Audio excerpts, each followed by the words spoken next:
Hi, thank you, Evergreen Education Foundation, and thank you, Catherine, for the invitation to talk a little bit about experiential learning and why is it relevant when we talk about environmental action, environmental protection. As you know, last year in September, member states gathered here in New York City at the headquarters of the United Nations to approve Agenda 2030 and the Sustainable Development Goals. This is a to-do list for humanity for the next 15 years, where we're going to be able to eradicate extreme poverty, transition into a more equitable society, and at the same time take care of our planet by averting climate change and switching towards a more renewable and sustainable energy source. I would like to say that the SDGs, the Sustainable Development Goals, provide the right framework for all of us, all peoples and nations, to come together under one common goal and aspiration, and that is to have a better world for our generation and those generations that are to come. In order to get there, we will have to work together. We will have to come together and really have to change a lot of what we do. Hence, Agenda 2030's title is Transforming Our World. Transforming our world means so we will need to transform our health systems, our economies, as I said before, our energy industries or energy utilities, and at the same time we will have to, and more importantly, we will have to change our education systems, the way we engage with children and youth, and the substantive topics that we bring into the classrooms. One example, the Sustainable Development Agenda is not a part of curriculums, it's not a part of what children see in school on a day-to-day basis. But we're working to change this.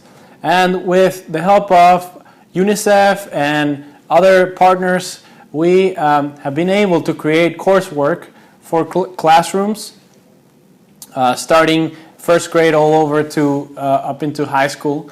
And there are plenty of other interesting programs out there that highlight not only experiential learning, but also the values that are at the heart of what we do here at the United Nations: respect, solidarity, empathy, fraternity, that are at the core of also building that better world that we are striving for. So I have to say that these resources are there. I encourage you to look at them. The world's largest lesson, for example, there is Alive to the World, which in many ways can be used, these toolkits can be used to create experiential coursework around protecting the environment and around values that are necessary for our children to be part of a peaceful future society. I would like to say that advocacy is pretty much tied to this. It is awareness making that we are all called to do. When it comes to protecting the environment, when it comes to averting climate change, people are not aware of the gravity and the challenge that we're facing as a global society. The clock is ticking. We don't have too much time to address these issues. But we do have a map, and we have a clear north. And the tools, as I said, are there. I remember as a kid going out with my classroom and planting a tree in the park by our school. It might not seem as such of a great endeavor. However, I still remember where that tree is. And every time I drive by my hometown of Caracas, Venezuela, I look up at that tree and I say, well, I had a part in that tree, and the tree's grown now. So what that teaches us is that when young people, when young adults and people from all ages engage in an activity, engage and are included in an activity that fosters environmental protection, we not only create a stronger bond with nature, we also have higher ownership, better ownership of all of those good deeds that keep our planet healthy. Planting trees is one example. I've seen beach cleanups being organized in Mumbai, for example. I've seen parks, volunteer schools and students going out and volunteering to clean parks. But I've also seen universities come together to rally, to spread the word about the Sustainable Development Agenda and the work of the United Nations, and to also solicit the views and the inputs from students and from people all over the world to help us, to inform us, to enrich the work of the United Nations, its programs and funds. So I will first congratulate you for the work that you're doing.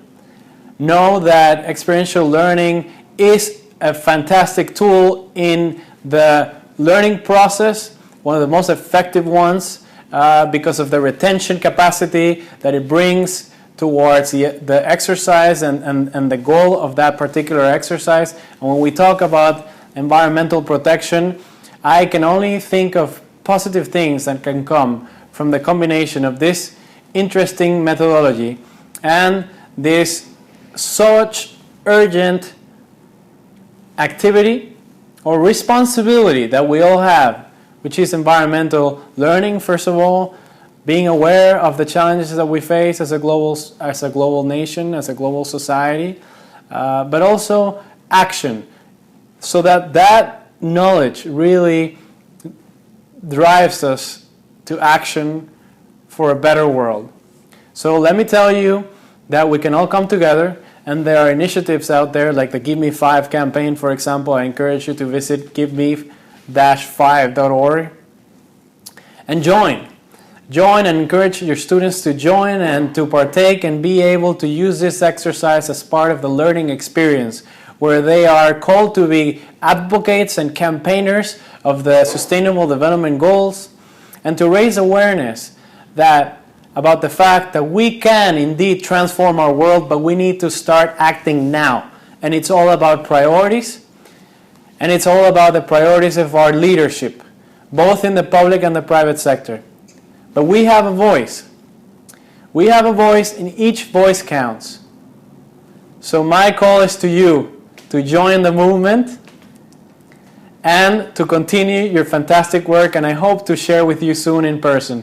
Thank you very much.